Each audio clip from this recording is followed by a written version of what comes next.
Alright guys, so I'm over at my mum's house.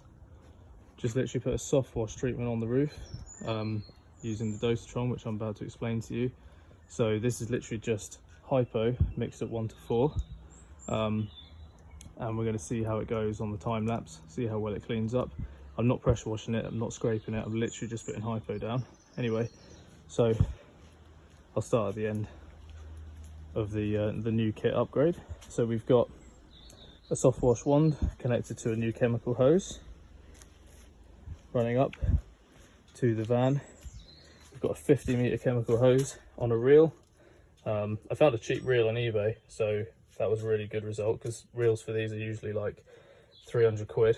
So that was a result. I got that for about 100 quid. We'll see how it lasts. If it doesn't last, I'll upgrade, but whatever.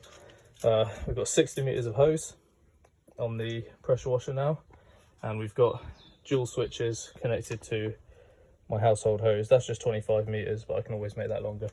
We've got dual hoses. This top one, I switched that on. Let me switch it on and I'll show you. Switch this, and that feeds the water tank. Water tank is 210 litres. It's got a float valve in there, so I can leave that running all day and it'll never overflow, because the float valve will float up and stop the water flow at that point there. I guess it's maybe a little less than 210, maybe call it 205 or something. But yeah, and then that is fed through the suction hose all the way around here to the pressure wash. Pressure wash is now van mounted on a whacker plate, actually, rubber plate, and so that's that set up. And then this piece here, if I switch that feeds through chemical hose to the new Dosatron. Now these Dosatrons are usually well over £1,000. I found this one pretty cheaply on eBay, and it's the correct one for sodium hypochlorite, and it goes from 5% to 25%, so that's 1 to 4 mix ratio, which would be my strongest possible ratio with that, of hypo to water, down to 5%, whatever the hell that is. What's 5%? I don't know, it's 15 divided by 5 or whatever, but anyway, and that's connected down to my reel.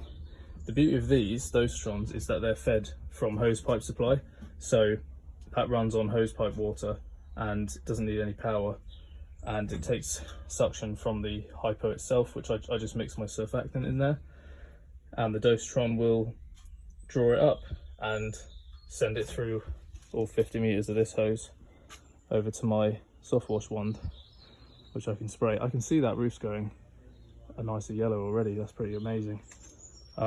So yeah, I think I've actually built one of the most compact pressure washing vans I've ever seen anyway.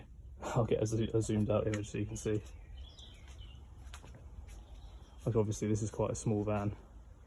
I've no side door. This is purely, that's the whole van. Look at the length of it. It's not a big van at all. So considering the space that I'm working with, I think that's a pretty damn good setup. Obviously I've got my lances hung up there, brush for sand and stuff just wedges in there and it never moves.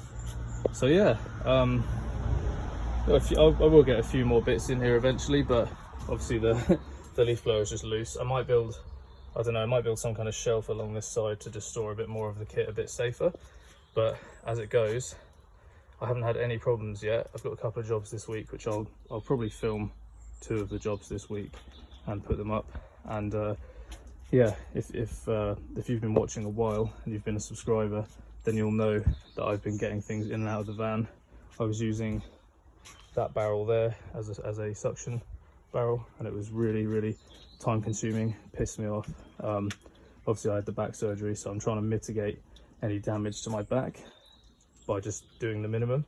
So now we're just at a point where I just wind out this, plug it into the customer's supply, and then I pull whichever hose I'm working with and just get cracking, turn on the pressure wash and get going.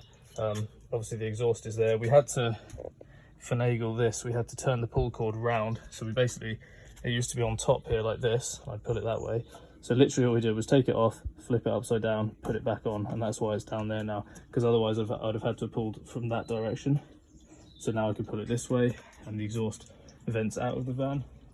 That was actually Chris's idea, because I was wondering how the hell I was going to get this exhaustive vent out. I was considering building a vent, and Chris literally just went, "Why don't you just turn that around?" I thought, oh my god, that's just like day-to-day genius, isn't it? Those sort of little ideas that just save your day. But yeah, so I mean, obviously it's not that tidy right now. I've still been working on it even today. I actually only installed this reel about half an hour ago, or an hour ago, but I'm pretty proud of the setup, and I think it's going to serve us well. You know, for example, if we had 3 patios to do in a day, we could do 3 in a day. Whereas if we had 3 in a day to do before, we might do it, but it's a push, because it literally takes 40 minutes to get everything out and put it all back in. You know, it's 20 minutes setup and it's 20 minutes breakdown. Whereas now it's maybe 5 minutes, because all I have to do is wind up the hoses. And obviously one thing I will do with the chemical hose, because I need to flush it through at the end of the day, I will take this off, attach it on the end there, and just run fresh water through it for about 5 minutes, just straight into a drain or something, and that'll dilute it down. There's nothing I can do about this bit of hose here, but that was just a spare, and I have another spare piece there, so if that hose wears out, I'll just replace it, and I'll buy more. I might put some kind of bypass somewhere like between the Dosatrons, so that I can like run fresh water through. But I was under the impression that these had a switch on them, that you could switch it so that it would only siphon fresh water and not chemical. But I can't for the life of me find this switch, so I believe my one maybe is an older model, or maybe they just don't have the switch. But if anyone knows anything about that, let me know. But yeah, so overall I'm pretty damn happy. It's another zoomed out image of it. I think it's pretty clean. I mean, yeah, the hoses are at the moment wrapped around all on the floor because I've got too much suction hose. So at some stage, when I can be bothered, I'll shorten that and I'll tidy everything up, and I'll, you know, bracket these hoses up so they're neater. But generally I'm pretty happy. And that roof's already starting to go. I think the tiles are yellow underneath. I had no idea. So that's just had 2 treatments on it, and I'm just going to literally leave it. I'm not going to let it dry out. I'll top up the hypo maybe once more if it needs it, but I'm just leaving it now, and it's just going yellower by the minute. Every time I turn around, it's looking cleaner. But this will be a separate video. I'll do a short video of that because I've got the camera up there just time lapsing it. Okay.